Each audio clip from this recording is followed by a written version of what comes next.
Welcome to another episode of This Catholic Life. Conversations about life's ups and downs, big and small, how we deal with every situation imaginable, whatever life throws at us, but still manage to be sensible, practical and joyful.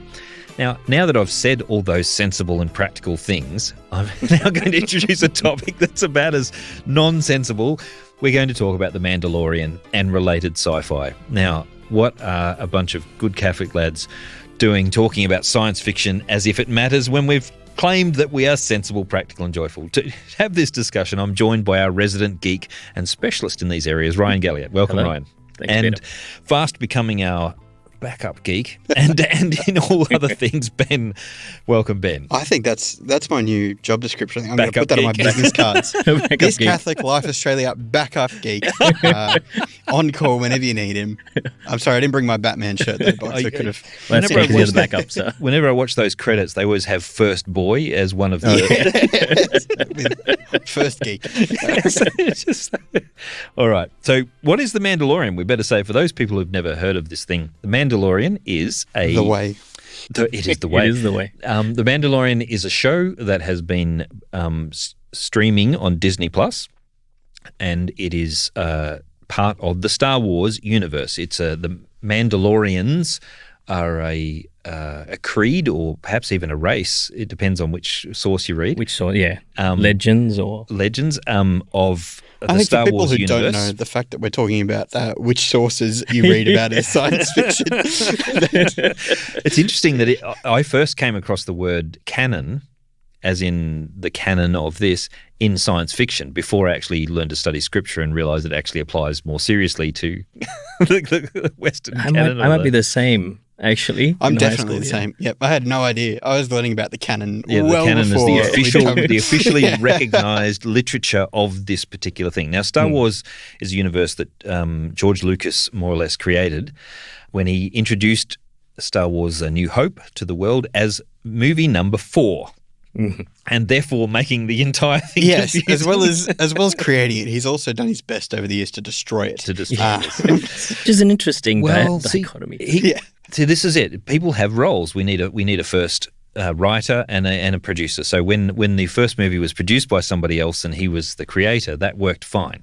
And when you had the first 3 movies were good in themselves, and then he, I think, had free hand in the prequels, and they were disastrous. Yeah. Although, in comparison to the sequels. Oh, now it's on. But see, to the point about the prequels though, so I studied script writing at university. That was one of my major points. And we looked at Star Wars, and if you look at the original 3, there's very detailed, like, everything, like they fight for a purpose. There's Han does this, Luke does that for a purpose. Right. In the prequels, they fight. Right. That's it. It's all this dialogue, and then they fight. Yeah. And that's it. And it was all sort of made up on the day. And I think that was the sort of, Yeah. I won't say sloppiness, I'll say flexibility in writing is what damaged it there. And I think it is because he had that added responsibility. Right. So I'll get the script out of the way and then we'll work on all this. Well, I mean, the sequels have their own problems. Let's not get into that too much because we're going to try and focus on The Mandalorian. But the sequels probably raised a few hopes with the first movie. It wasn't perfect, but it had the right sort of ingredients to make into something decent. Yes, I agree with that. For some unknown reason, they hired a totally different director, and for all his particular skills and talents, it didn't meld well with the direction the first director was going, and then they went back to the original director, and he spent most of that movie trying to fix what the other guy had done. I can hear the crowds outside wanting to delve into that topic. We will go there some other time. But basically what has happened, and it seems interesting to me that so many people have delved into this culture so much that it really matters where the movie went. So in our last podcast, we briefly mentioned the fact that the first Matrix was cool and the other ones sort of went downhill from there. But that most people are indifferent to that. They just don't watch them. Whereas with Star Wars, there's outrage. There's because people seem to be invested in it in a larger extent.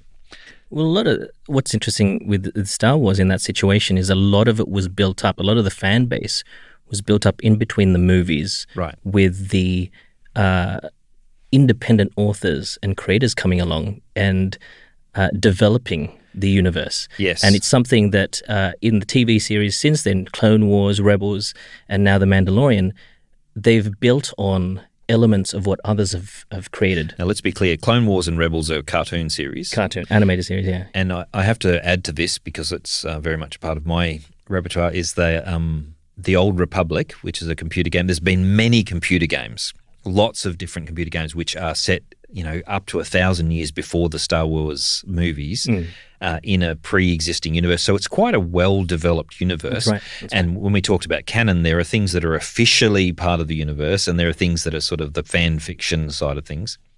But Mandalorians existed in the Old Republic, which is 1,000 years before the Star Wars. And that the whole Jedi and Sith thing has captured our imagination. Yeah. Let's talk about why it captures our imagination before we get into the Mandalorian itself, and why we think it has such a grip on us.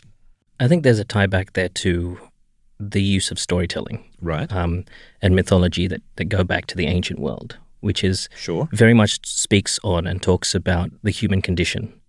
And I think that we've lost that in a lot of contemporary things when we start to look at too closely at specifics. Right. When everyone wants to be, this is going to be an unpopular opinion, but everyone wants to be represented, but Yep. you then lose the capacity for the story to reach out to everyone. Right. And I think having the notion of people that allied very obviously with good Yep. and very obviously with bad, Yep.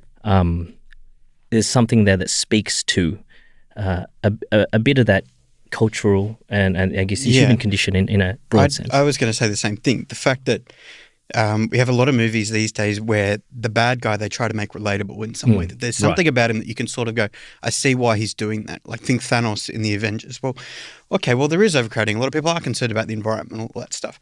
In Star Wars, it's just a bad guy.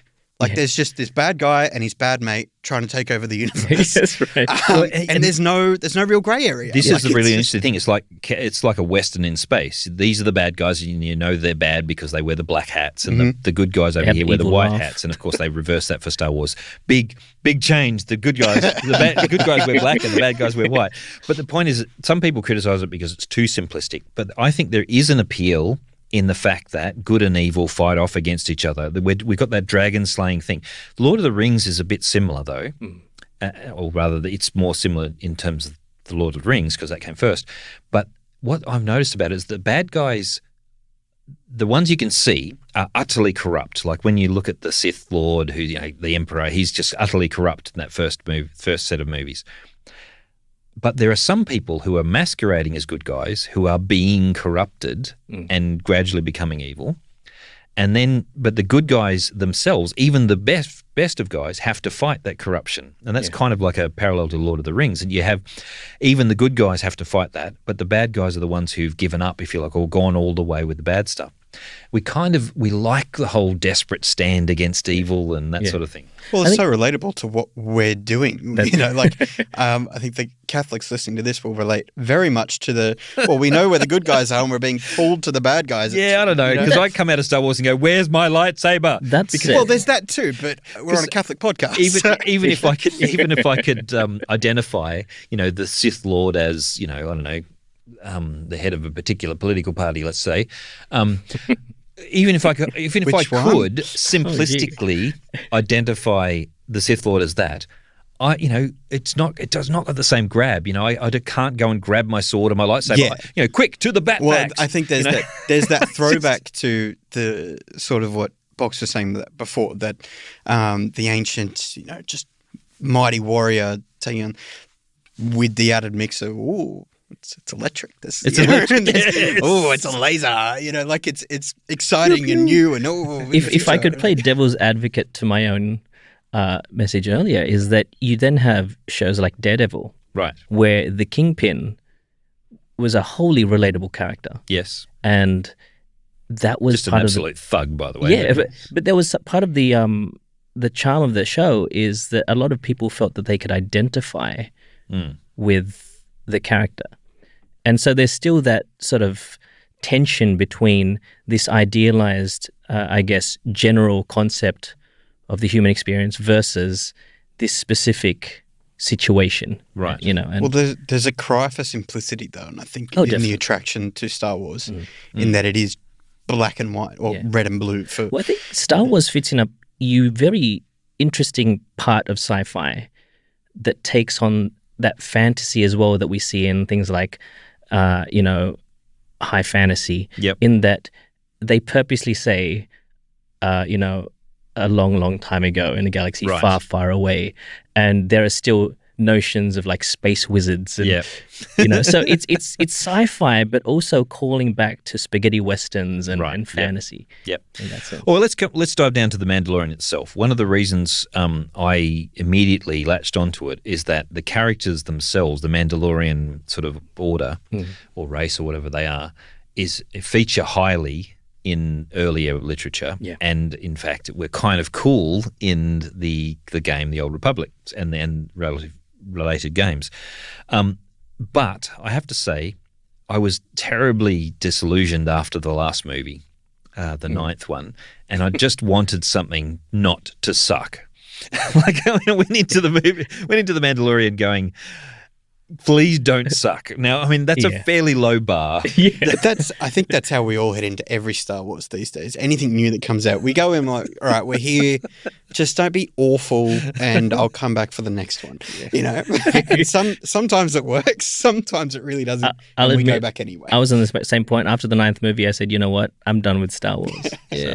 But to be honest, though, the Mandalorian, I don't think departs from the good guy, bad guy thing. No, you've still got the Empire lurking around, being bad guys. You've still got your average schmuck in the bar trying to pick a fight, and you've got other people trying to do the dirty. But the Mandalorian himself is perhaps a reluctant hero, but he's not.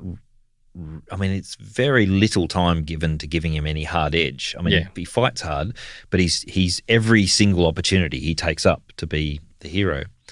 So he's literally a white knight. He's got not literally a white, but he's got his helmet and he's got his gear, and he's very much the icon of the knight in shining armor kind of thing. And there's the cool whiz bang and flips and all that of Star Wars. See, I think I'd slightly disagree that. Go ahead. I don't think he necessarily wants to be the good guy, takes every opportunity. You see him take every opportunity to earn something. Right. I think the interesting thing is that all the times, the opportunities he's given to leave Baby Yoda behind, and he starts walking away and then looks back and says, no, I can't. It's that sort of, I'm this Lone Ranger type. I'm just here to survive and make my money. But actually... But he was a foundling himself. That's so the plot hook. It's the call. Yeah, it's the callback. It's the, okay, well, now I need to do the right thing. And I think it does slightly go against his nature. Well, there's something in that story, though. The foundling who got taken in and is now made good and who now sticks up for other foundlings. It's a kind of a universal thing. And when we hear it in real life, I don't know if you've heard of the story of the guy who invented penicillin, but he was, taken in by a rich man and made like his own son. And then he eventually discovers and invents penicillin, and that penicillin had a role in saving his own son's life. And there's a kind of a really cool story in that the whole foundling ends up becoming good. I think we've seen that in plenty of movies. What do you think is different about The Mandalorian? Is it different, or is it just that they've done the old formula so well that we like it? I think that's one of the gifts of sci-fi. Right. Between sci-fi and fantasy, sci-fi is something that we can identify with as being as close to our reality as possible. So it allows us an in into this fictional world while also being distinct enough that we don't have to, we can deny any kind of, I'm not a fan of sci-fi.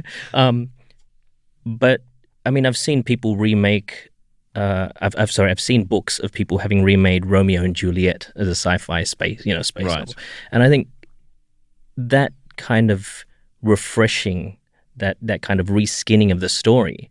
I know many people that don't like Shakespeare and his works, but they'll read that book. Right. And so I think there is something about sci-fi because it gives us both that step in, but also that ability to deny. Right. See, I think it's slightly different. I think we like that story, yes, but if you just tell that story in a normal world, we all go, well, I'm not watching that. But you add giant space worms that blow up, and we all go, yeah, okay, I'll be here next week, sure. But I mean, I was differentiating between sci-fi and fantasy, I guess, in that. But, in terms of The Mandalorian, what I found interesting is that for the first time in the Star Wars story, we're seeing the story not from the Jedi or Sith perspective. We're seeing it from outside. So that everything, he's got cool gadgets, he's got good moves, he's a great fighter, he's got awesome armor, And yet it takes some time before anyone with a lightsaber shows up. And even then, they're on the periphery. I really enjoy when shows do that, when you get so bogged in that main story. Yeah. And then they add this other element, and it's people who are experiencing that story happening. And you saw that the Avengers was a good example. They kept going back, and you see, all right, well, these people are actually affected by what happened. Yep. And I think that part of The Mandalorian is what really pulls you in. It's like you're sort of waiting for those two worlds to collide. Yep. It's kind of like that Rosencrantz and Guildenstern approach, where this is what these characters were doing during this. Yeah. All right, I have to ask the question. Baby Yoda. Because when I saw him come on screen the first time, I went, merchandise. It was just, thought you're just going for the cute factor here. This has just sold you millions of dollars worth of plush toys. I thought we were in for Jar Jar 2.0. Except I really did. When he came on, I'm like, this is going to be awful. He'll make some funny noise. They'll sell a bunch of it. And then once everyone gets past 10, they'll start hating it. Watch, when Baby Yoda speaks, he's going to sound like Jar Jar. No, he'll sound like Yoda, but with the younger voice. A Yoda Jar Jar. But if they do that, they're absolutely insane, because the number one turn off for that first movie was that stupid character. The only thing more annoying was that stupid snowman in Frozen. But what's so funny about that? You bring up Baby Yoda. He's got an ice cream headache. We'll get to that another time. You bring up Baby Yoda and the thing for merchandise, but it's been well reported that because they wanted to keep it secret so much, that they failed on the merchandise. Oh, good. They stopped any merchandise getting approved before a point that it'll be released too early. Yeah. And because of that, people that made sort of third-party merchandise really cashed in on it. Third-party meaning illegal rip-offs. Oh, yeah. It's a nice way of saying illegal rip-offs. But look, I mean, does he actually add to is he a MacGuffin, or is he adding to the plot? I thought that he started to. As certain, not just, I mean, the Force stuff was inevitable. That was just about as predictable. And I think the big hairy rhinoceros that he lifts at the start is taking it a bit far. It should have been done a little bit more subtly than that. But this is spoilers, but I actually was really tickled by the fact that when they're saving that poor frog men's babies, he just kept eating them. And I kept waiting for them to make it okay that in somehow in his body he kept them all preserved. So he just ate them. Just like, what? And it almost made it just edgy enough that you go, whoa, no. It caused a lot of scandal online that people were very upset about it. People were really upset with Baby Yoda at that point. Really? But see, I have a problem when franchises like Star Wars go backwards and add things. Right. So like midichlorians. Well, among other things. But now, so how much are we giving away with the ending of Mandalorian?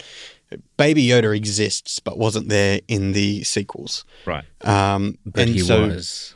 Well, see, that's the thing. Like now we need an explanation for that. And there's a Jedi that turns up in The Mandalorian, and there's a whole other order. Where were they when the Empire was coming after everyone? They're just, we'll just stay over here. I kind of like the fact that they split the idea of Mandalorian towards the end of the second series. You mean there's different types of Mandalorian? Yeah. And there's the people who actually have this creed and they go off. It was very realistic. It's like the Franciscans. There's about 17 varieties of them, and based on who argued with who. That's quite relatable to our own experience. Well, they wear the same robes, the brown.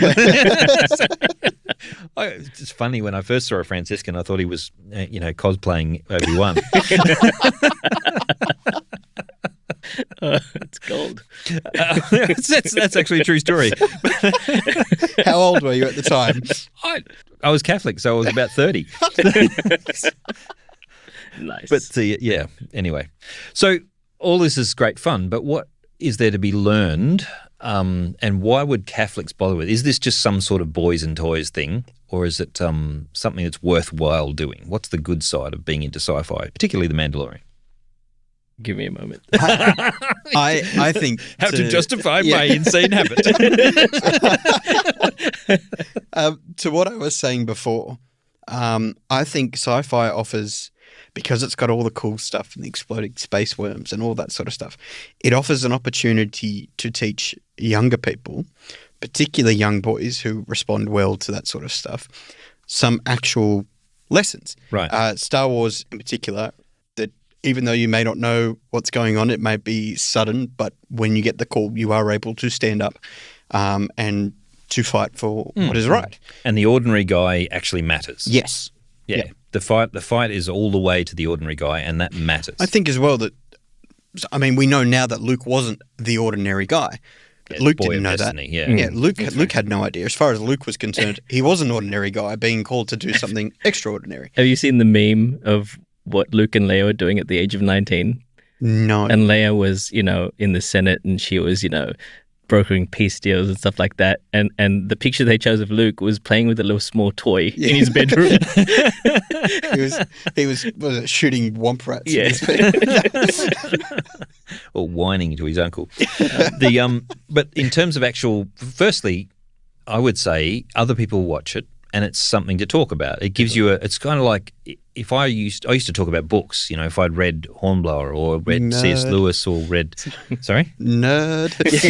Or Lord of the Rings. You could talk to other people about the characters, and those characters actually develop moral themes. Everyone knows about the theme, for example, of manhood developed between Boromir and Faramir in Lord of the Rings. And the two different, like one's really muscular and manly and forceful and, we're going to win, we're going to use whatever's necessary. And the other guy gives up the chance, if you like, to get this powerful weapon because it's the right thing to do, and shows himself to be a greater man in doing so. There's a kind of a beautiful symbolism there, and it comes out in the story better than if you just told.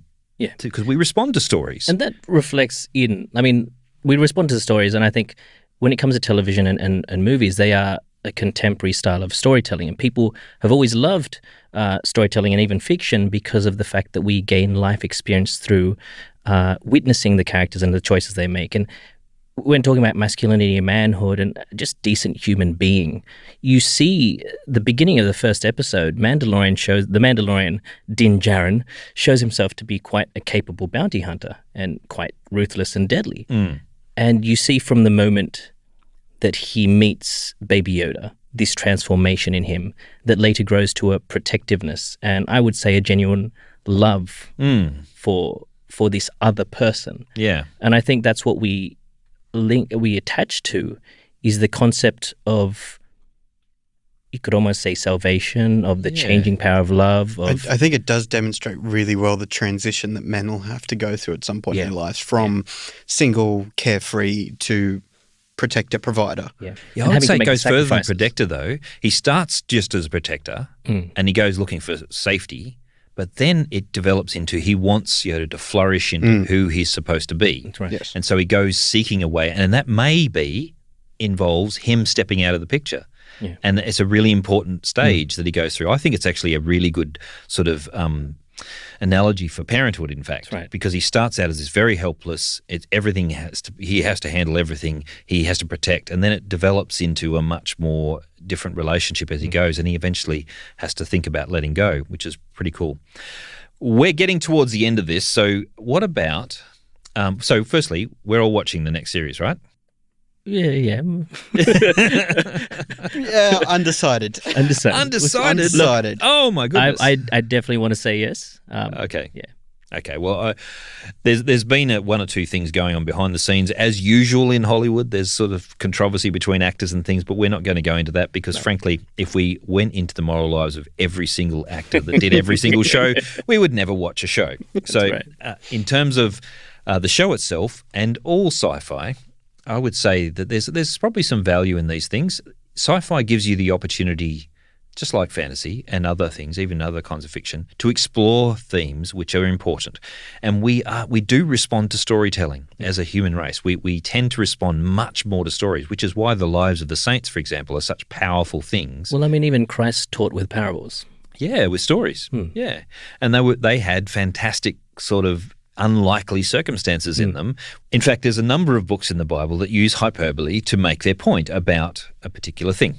But sci-fi can explore things that we can't in normal life because, for example, the whole we've talked before about Star Trek and the zap me here, zap me there. You can create two of someone accidentally with the transporter goes malfunctioning, all these sort of things. But it basically creates what philosophers love, thought experiments. What if this? Yep. And you can just say, well, magic or sci-fi. And it helps us to think through things. And I've often found that people who are into these thinking shows tend to be better thinkers, whereas the whiz-bang, pop-pop sort of stuff is... Yeah, I like that. Like that point you just made, the what if. That was one of the best, as a writing hopeful, one of the best games, I guess you'd call it, we'd play in a writing room was what if, where it would go around and you'd say, well, what if this? And then someone would add on, and what if. You get the best stories, the best... it's one of the reasons why I really enjoy Star Trek, is because the premise of the whole thing is that we as humanity have done away with poverty, we've found peace, and it's kind of this idyllic society. Like that bit.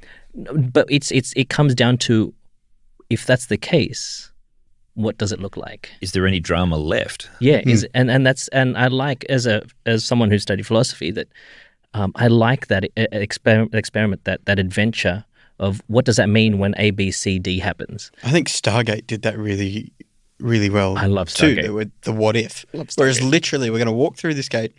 What happens? What if these guys are where we were 1,000 years ago? What if they're 1,000 years ahead?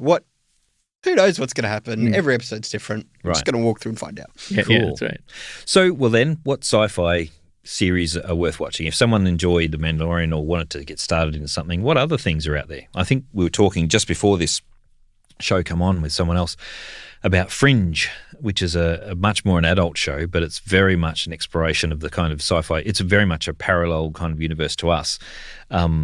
What if this happened? Just this slight change, which changes everything. But what are some other shows that you would say? I was going to raise Stargate, to be honest. I think Stargate is all right. We've had enough advertising for Stargate. Yeah, it gets a bit old at times, but Stargate can be quite interesting. Right. I would say maybe something like Westworld, a bit more adult, but offers an interesting what if scenario. Adult. Yeah.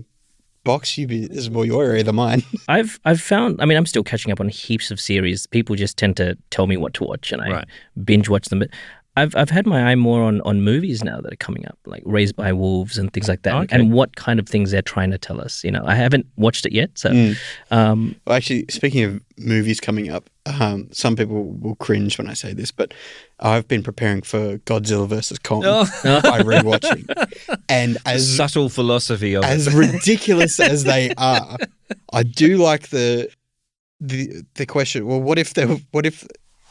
That's for a second, classic what if? What if there's something bigger than us? What if we're not at the top like we thought we were? We're not the apex. Yeah, but Godzilla vs. Kong is literally someone going, "What if? Yeah, Kong what if we had a radioactive lizard and a monkey?" Well, and then again, there was a what if there was a Sharknado, right? So, oh dear. What if there was a Sharknado 2 and 3 and 4 bucks? Obviously, someone likes it.